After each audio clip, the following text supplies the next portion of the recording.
Ya, Assalamualaikum warahmatullahi wabarakatuh. Selamat pagi anak-anak. Pada kesempatan kali ini Pak Rizky akan menjelaskan bagaimana petunjuk cara untuk mengisi formulir isian siswa kelas 5. Sekali lagi ini data yang dikirimkan nanti akan dijamin kerahasiaannya ya. Jadi semua data yang kalian kirimkan itu hanya digunakan untuk mengambil keputusan-keputusan atau kebijakan-kebijakan sekolah, termasuk pasti juga nanti untuk bertindak dan sebagainya. Oke, dari pertama nama lengkap dulu ya. Nama lengkap ini kalian isi sesuai dengan akte kelahiran. Nah, kalian bisa cek akte kelahiran kalian. Nah, itu diisikan sesuai dengan data tersebut. Jangan sampai salah satu huruf pun ya. Kemudian ada NISN. NISN ini adalah nomor induk siswa nasional. Nah, ini bisa ditemukan di rapor kalian ya. Nanti kalian bisa cek, biasanya itu berdampingan dengan nomor induk. Nah, itu bisa dicek ya. Kemudian jenis kelamin sudah jelas ya, laki-laki atau perempuan. Nah, nanti kalian bisa pilih salah satu ya. Ini hanya bisa dipilih salah satu saja. Kemudian agama kalian bisa isi Islam, Kristen, Katolik, Hindu, Buddha, Konghucu dan sebagainya. Kemudian tempat lahir ini bisa kalian isi, bisa dilihat juga di akte kelahiran kalian ya. Tempat lahir bisa diketik ya nanti ya di sini di mana. Kemudian ini tanggal lahir. Nah, ini kalau kita klik nanti ini bisa berisi tanggal ya di sini, misalkan tanggal 24 07. Nah, ini ya. Nanti 1999 misalkan seperti itu ya. Nah, kemudian ada tinggi badan. Tinggi badan ini kalian isikan cukup angkanya saja ya, karena ini sudah ada keterangan sentimeter di situ. Berat badan juga sama. Kemudian alamat tempat tinggal. Nah, ini bisa kalian isi ya, kalian ketik di sini.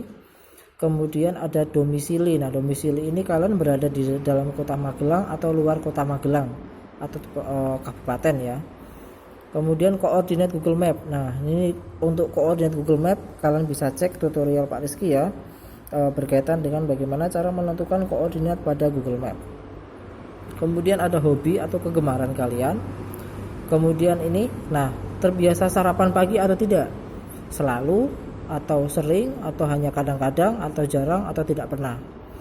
Kemudian transportasi menuju sekolah, jalan kaki, diantar orang tua atau siapapun ya. Kemudian ada angkutan mobil antar jemput, angkutan umum, sepeda atau yang lainnya. Nah, yang lainnya ini kalian bisa isi ya.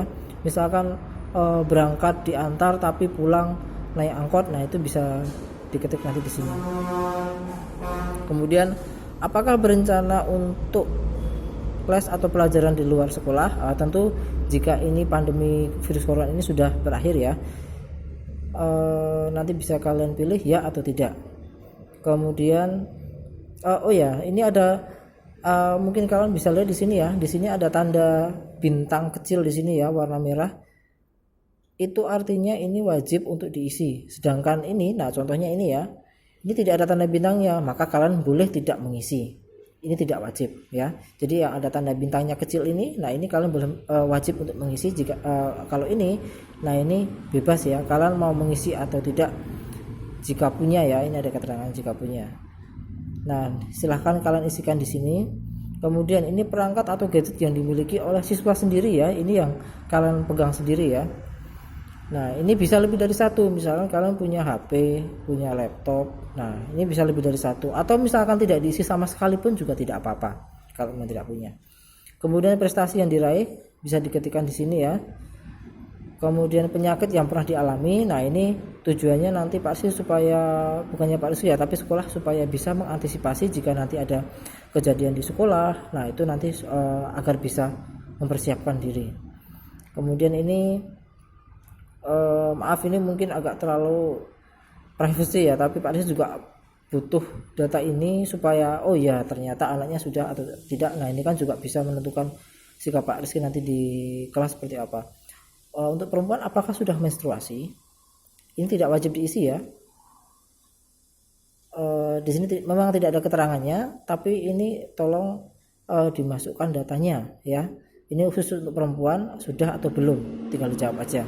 Kemudian untuk yang laki-laki, apakah sudah akil balik? Nah, itu silahkan kalian tanyakan kepada orang tua, apa sih arti akil balik itu seperti apa.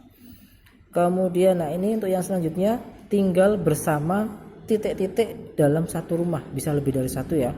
Misalkan kalian di rumah tinggal dengan ayah, ibu, kakek, nenek, kemudian kakak, adik. Nah, seperti ini ya. Atau mungkin hanya ayah dan ibu saja. Nah, atau mungkin hanya dengan kakek dan nenek saja, dengan kakak. Nah, seperti itu ya. Ini silahkan kalian tentukan sendiri. Nah, kemudian ini anak ke, nah ini kalian itu anak urutan keberapa? Ke 1, 2, 3 dan seterusnya. Jumlah kakak kalian berapa? Nah, ini bisa diisikan ya. Untuk anak keberapa ini kalian wajib mengisi ya. Tapi untuk jumlah kakak dan adik ini kalian tidak mengisi pun tidak apa-apa jika memang tidak punya. Kemudian ini apakah mempunyai KIP? KIP itu adalah kartu Indonesia Pintar. Ini tinggal dijawab ya atau tidak. Oke. Kita lanjut ke part 2.